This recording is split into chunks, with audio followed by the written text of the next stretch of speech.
Andrézy chuchote à votre oreille. À la confluence de la Seine et de l'Oise, partez à la découverte de la ville d'Andrézy et de son patrimoine naturel, architectural et historique. L'hôtel de ville. Cette villa dite des Tilleuls a été dessinée en 1861 par l'architecte Jean Anatoli. Elle a appartenu sous l'Empire au couturier Jean-Baptiste de Daume. Rachetée par la municipalité en 1946, elle devient, en 1948, l'actuel hôtel de ville. La mairie précédente se trouvant auparavant dans l'actuel espace Saint-Exupéry. Le bâtiment a été classé par la ville comme patrimoine remarquable. La maison du Moussel. Construite en 1864 par Jean Anatoli, la maison du Moussel est passée plusieurs fois dans les mains de propriétaires privés avant d'être rachetée par la municipalité en 1990. La maison du Moussel accueille une partie de l'exposition d'art contemporain Sculpture en Lille. Étant un centre d'art fermé au public et présentant à l'intérieur les œuvres des artistes invités d'honneur. Sortez du parking de l'hôtel de ville. Continuez en longeant la Seine sur votre gauche. Vous arriverez sur le parvis de l'église Saint-Germain de Paris. L'église Saint-Germain de Paris. La construction de cette église est dédiée au prêtre Germain, plus connu comme Saint Germain, qui devint évêque de Paris vers 555 sous le règne de Childebert Ier, fils de Clovis. À sa mort, il est déjà considéré comme un saint pour la vie pieuse qu'il a menée.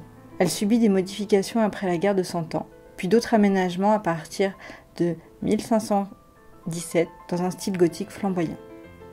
Aujourd'hui encore, vous pouvez observer les verrières du XVIe siècle. L'église a été classée monument historique par arrêté du 25 avril 1949.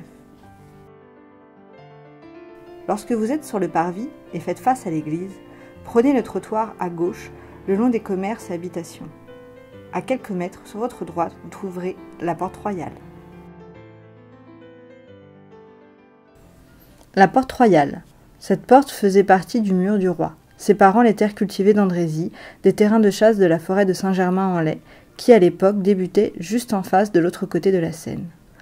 En 1794, les autorités jugèrent urgent de détruire tout ce qui peut avoir rapport au despotisme. La porte royale fut vendue au plus offrant pour 100 livres et ensuite partiellement démolie. Continuez votre chemin en direction du centre-ville, en longeant la Seine sur votre gauche jusqu'au 40 boulevard Noël-Marc. Vous voilà arrivé maintenant sur l'esplanade de l'espace Saint-Exupéry, qui abrite l'école de musique et de danse Ivry-Guiltis, la bibliothèque municipale et les services de l'animation culturelle. Ancien château de la famille de Lille, portant le titre de seigneur d'Andrézy, répertorié en 1477, il a accueilli les dauphins Louis XIV qui s'y rendaient pendant les chasses royales.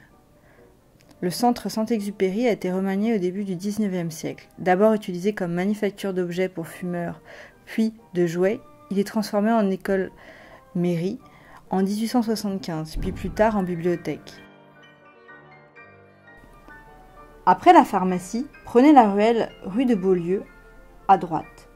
En haut de cette rue, prenez à gauche rue des Coursieux, puis tout de suite à droite, sentier de la Carrière à Moreau. En haut de cette sente, prenez à droite impasse des Barils. Continuez tout droit jusqu'à un escalier à la sente rurale du cimetière, en longeant la voie ferrée. Vous arriverez au cimetière ancien. Cimetière ancien et la croix mérovingienne. Une nécropole mérovingienne fut découverte à Andrézy en 1890. On découvrit environ 500 tombes, datant des 5e, 6e et 7e siècles. À quelques centaines de mètres de ce site mérovingien se trouve le plus ancien cimetière de la commune.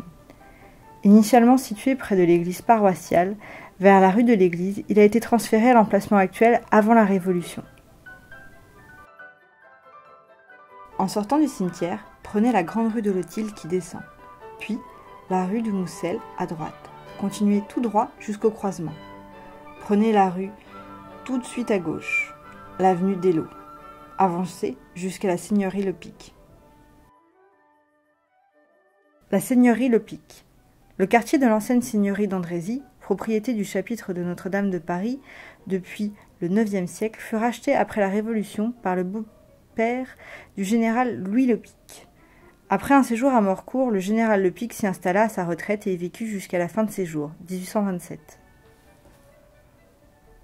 La ferme seigneuriale. Le château principal, manoir et maison seigneuriale du fief d'Andrézy, appartenait à la famille de Lille, seigneur en partie.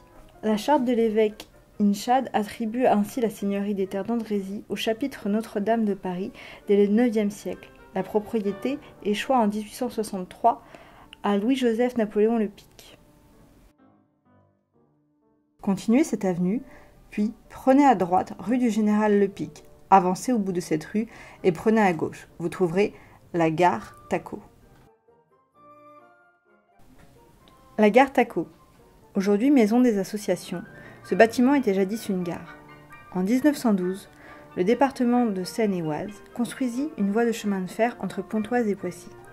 Cette gare se composait d'un quai surélevé, d'un bureau, d'une halle pour les marchandises et d'un petit logement pour le chef de gare.